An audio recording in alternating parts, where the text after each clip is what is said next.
Hello, my dear friends. Today's story isn't just about one person. It's about a mindset that changed the world's language, theater, and emotions forever. Just think about it. Someone who didn't go to a fancy school, wasn't born into a rich family, yet the lines he wrote are still alive in every corner of the world today. He created characters that still live inside all of us, in love, fear, greed, pain, and dreams. Romeo and Juliet, Hamlet, Macbeth, these aren't just stories.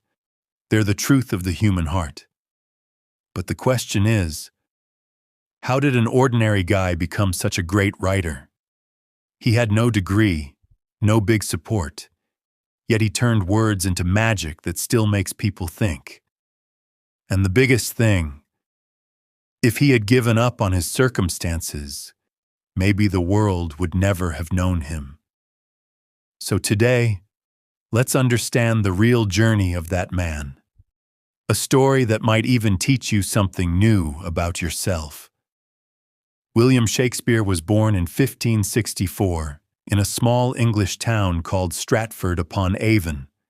His dad, John Shakespeare, was a glove maker and a respected man in town. His mom, Mary Arden, came from a landowning family. Shakespeare's childhood was pretty simple. They weren't rich, but not poor either. It was a normal life where hard work and discipline mattered. From a young age, Shakespeare loved books and stories. Education back then wasn't like today, but he went to a local grammar school where he learned Latin, poetry, and religious texts. Latin literature and Roman stories especially influenced him a lot. These stories later became the foundation of his plays and characters. But his childhood wasn't all smooth. His dad's business started to decline, which hurt the family's finances. So Shakespeare had to take on responsibility early. It's believed he left school as a teenager and started working to help his family. This period is called the lost years because there are hardly any records of what he did then. During these unknown years, Shakespeare observed people closely. Markets, streets, travelers' conversations, the city's hustle and bustle, these all deeply stuck with him. These experiences became his writing's greatest strength. He began understanding human behavior, how people love, fight, turn ambitious, and break in sorrow. This understanding didn't come from books, but from life itself. Shakespeare's childhood wasn't like a king's or a rich writer's. It was just ordinary. But that ordinary life became his biggest strength because he felt life deeply. These early experiences laid the foundation for him to become the world's greatest playwright. The next big turn in Shakespeare's life was personal. After his teenage years and early adulthood, his life suddenly shifted in an important way. At about 18, he married Anne Hathaway, who was about 8 years older than him. They got married in 1582. Back then, this was seen as a bit early and unusual, but it became a permanent part of his life. Soon after, they had 3 children, first a daughter Susanna, then twins Hamlet and Judith. Though family life had started, money troubles still lingered. Shakespeare had no stable or big job then, so family responsibilities and an uncertain future made him think hard. During this time came the lost years in history. From about 1585 to 1592, records of his life are scarce. It's believed he did odd jobs and got to know life closely during this period. Many historians think he moved to London then, as a new era of theater and art was beginning there. London was becoming a rising cultural hub where plays and performing arts were highly valued. When Shakespeare arrived in London, it wasn't easy. He had no big name and no strong connections. But he had one thing: a deep ability to understand people and a skill to turn words into emotions. Slowly, he started doing small jobs in the theater, sometimes acting, sometimes helping with scripts, sometimes fixing stories. All this was a learning chance for him. Competition was fierce in London theaters at that time. Many experienced writers and artists were already there. But Shakespeare didn't give up. He tried to learn something new from every opportunity. He wasn't just after fame. He wanted to understand what made audiences feel something, what stories connected with people, and how emotions could come alive on stage. This is where his life's real direction began. Little experiences gradually laid the foundation for big changes. This London journey wasn't just a change of place for him. It was the start of awakening the writer inside. This was the time when an ordinary guy slowly started walking the path that would make him the greatest playwright in the world. When Shakespeare got to London, his biggest challenge was making a place for himself in the theater world. Theater was growing popular, but super competitive and tough. At first, he had no big name or steady job. He did small theater jobs, playing minor roles, fixing scripts, helping write new lines. Slowly, he began realizing theater wasn't just acting, but the art of bringing emotions to life. He learned what made audiences laugh, cry, and connect deeply. Many experienced writers were already there, so it wasn't easy for newcomers to stand out. Shakespeare was often ignored, but he never gave up. He turned every experience into a lesson, listened to people's talks, understood their behavior, and used it in his writing. Markets, streets, inns, they became his living school. Gradually, his writing style changed. He no longer wrote just simple lines. He added depth and feeling. His characters started feeling like real people. Working with theater troupes, he also understood a successful play depends not only on the story, but on the presentation and audience experience. This was when he started deeply understanding the structure of plays: beginning, conflict, climax, and ending. This understanding later became the base for his great works. Though he didn't gain much recognition at first, he kept practicing steadily. His hard work slowly started paying off. People began to notice the difference in his work. His dialogues became more powerful and emotional. His name started to be heard softly in theater circles. This was the phase when Shakespeare was turning from a simple artist into an emerging writer. His journey was still long, but he had found his direction. Now Shakespeare's hard work began to show results. After early struggles in London theaters, he started getting small but important chances. He improved his writing and was no longer just a helper or minor actor. He seriously began writing plays.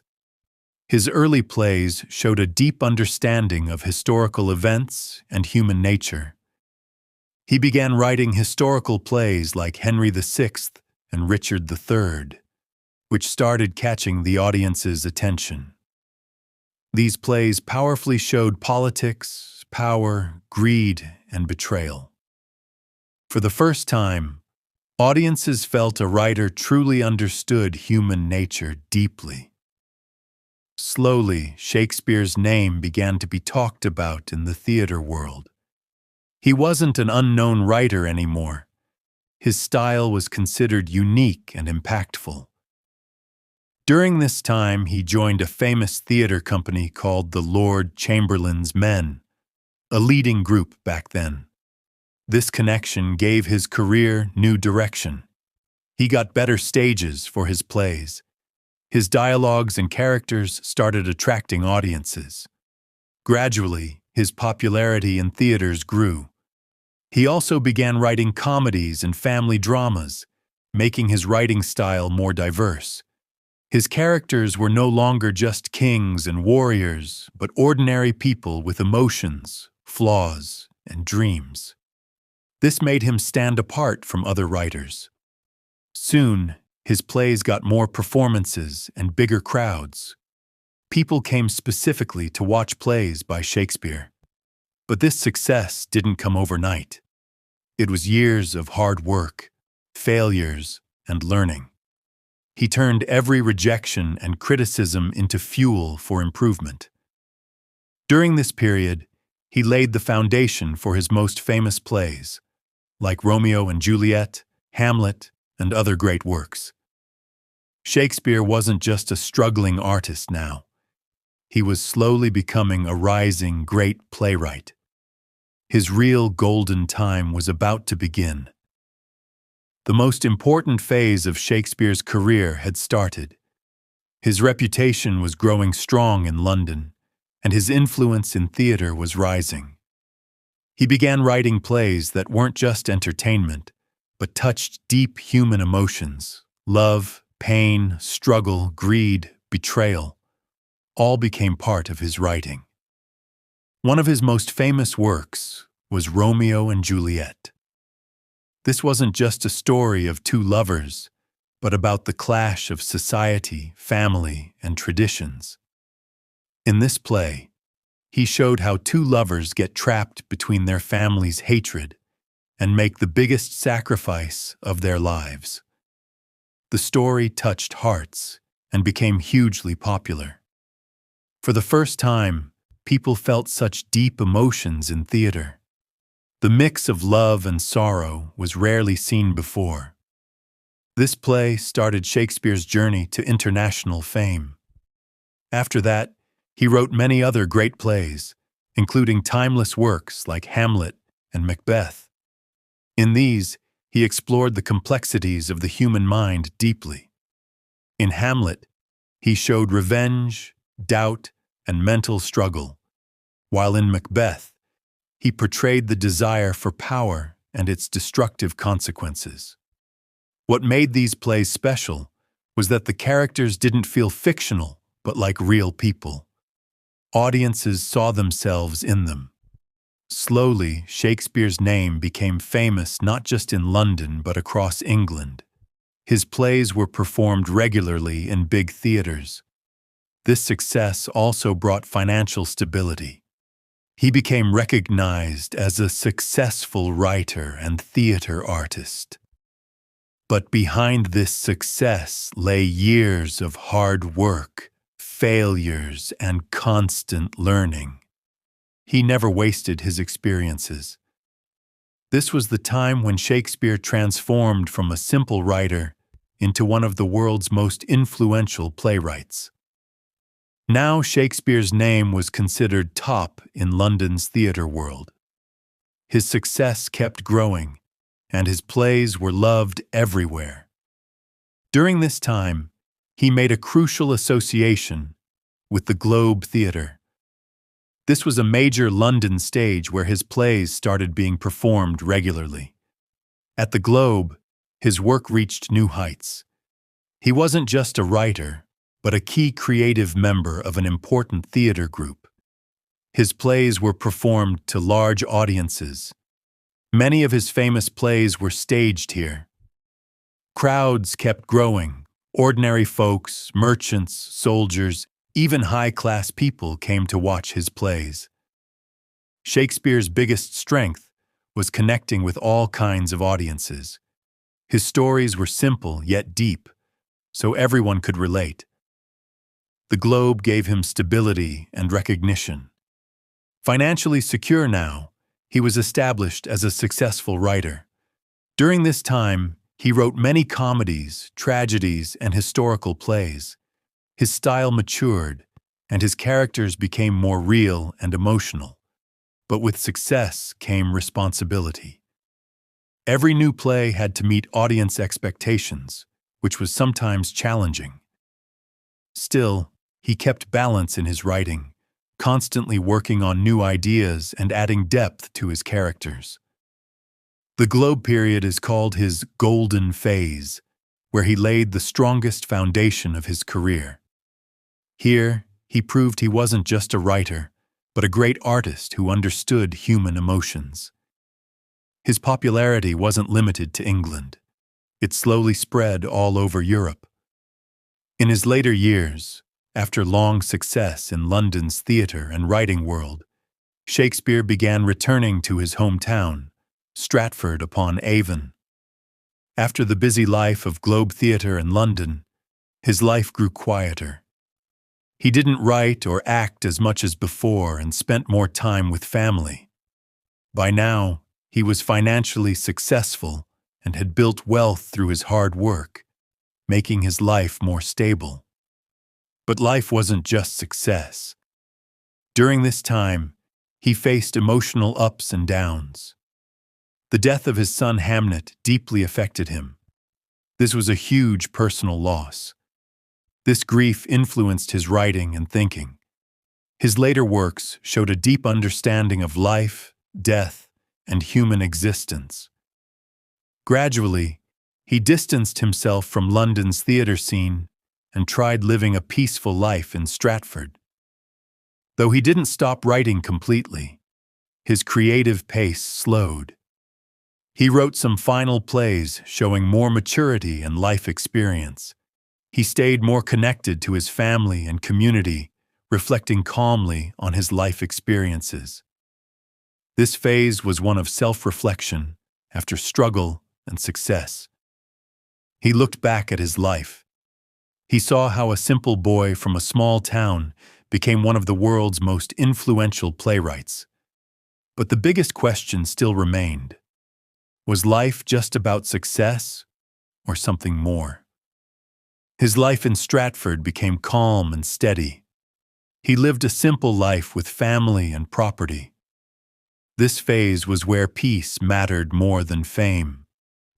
Shakespeare's final years were peaceful and simple, but his legacy grew stronger than ever. In Stratford-upon-Avon, with his family, he spent his last years. He died on April 23, 1616.